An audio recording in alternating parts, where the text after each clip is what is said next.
Had some minor setbacks with this guy right here.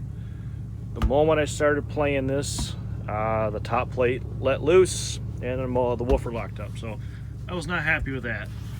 So I got about 15-20 seconds of play time to kind of, you know, see what this thing would do. And well, yeah. But anyways, order new parts from LordBase.com. Built it up, re-glued the top plate back down. With like a shim to line everything back up. Seems to be pretty good for now. I've been beating on it for a while. Got both my Carradale Bargain 2Ks strapped together. Strapped at, I don't know, 1.5 ohms. I haven't actually took a meter to see what everything rises to. I really don't care. I've wired it lower before and it was fine.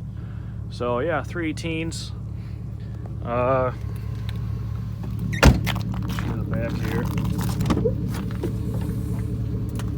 got a little piece of wood holding the box from sliding back. And then, yeah, the 15-inch aero port I painted up. And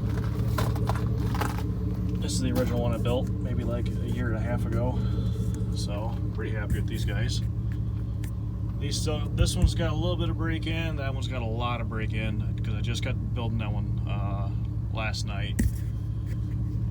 Yeah, it's like a 16 cubic foot, and it's after port and sub displacement. So if she gets down, I'm pretty happy with it. That's a huge bitch! Mid 20s all the way up to about 50 hertz. It's pretty painful. Pretty happy with it. Later on, I'll have to get someone else's phone to give us some demos.